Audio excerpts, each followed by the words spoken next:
只有你想不到，没有巴铁师傅做不到。眼前这个放到废品站都会被老板打的传动轴十字连接件，竟然在巴铁师傅手里，经过纯手工的维修和电焊，就将其修得堪比新出厂的一样。这一天，太阳已经当空照，花儿已经对我笑。拖车司机在没有停车的情况下，往窗外丢出了这节带有十字连接件的传动轴，并细心地把想要说的话都刻在了传动轴上。原来是昨天半夜装货物的时候，工人错把载重25吨的车给装上了250吨的货，而此时的师傅又刚美滋滋地搓澡回来，浑身都是力气的他想要体验一把弹射起步。于是，在拖车起步的时候，司机用脚硬是将油门踩到了底。就在此时，司机听到了来自底盘的一声巨大的响声，他赶紧下车查看，果不其然，然其不果其不果然不果其然，传动轴十字连接件断裂的画面映在了司机的眼前。而今早司机又刚好要路过他同学的维修店，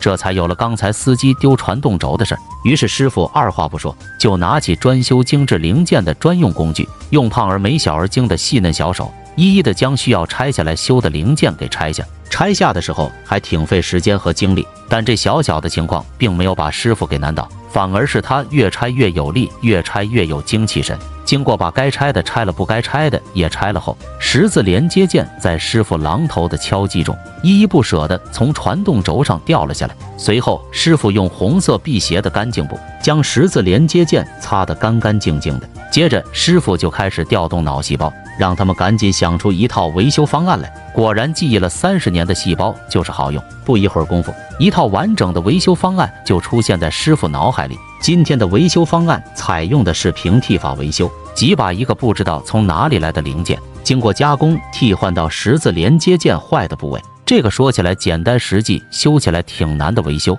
是处于当今世界维修界的遥遥领先水平。说干就干，免得夜长梦多。师傅将十字连接件固定到车床上，一样的用祖传游标卡尺测量一下两个不相关零件的尺寸。师傅要做到的是胸有成竹，接着启动机床，将十字连接件断裂处的表面进行切削，为后续工作打好维修基础。随后使用钻头对其进行扩孔处理，扩孔的时候要做到稳准狠。当然了，这一步的前提是需要钻头非常锋利。你看，同样都是铁制成的零件，十字连接件在钻头面前简直是不堪一击。扩孔好后，师傅就开始想着下一步骤要怎么执行。毕竟一套好的方案也要有一套牛的执行流程。一切都想好后，师傅把十字连接件取下来，换上不知道从哪里来的平替零件。师傅现在要做的就是在这个零件上用车刀切削出一个插销，这个插销的直径要和先前钻头扩孔的直径一样。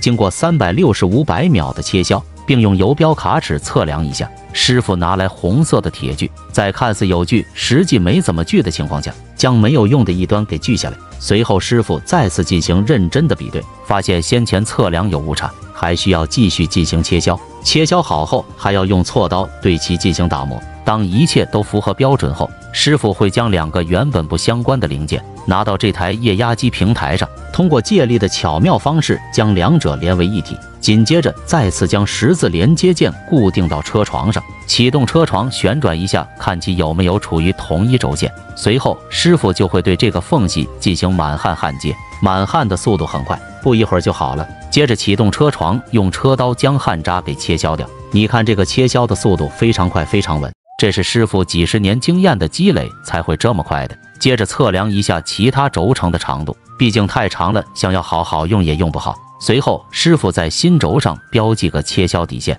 然后用车刀进行大刀阔斧式的切削。师傅说从来没有切削过这么过瘾的零件，真有种大口喝酒大口吃肉的感觉。切削好后，还要再次用锉刀对轴承的方方面面进行打磨，然后还要用100万的砂纸精细加工。接着师傅会再次用钻头给这个新轴进行开孔，开孔后还要细心的给其进行倒角一下，随后取下零件放在平台上，师傅细心的给各个新轴装上油封。你看一个个都是那么的吻合，简直挑不出一点点毛病来。至此，一个传男不传女的十字连接件就维修好了。怎么样，你学废了吗？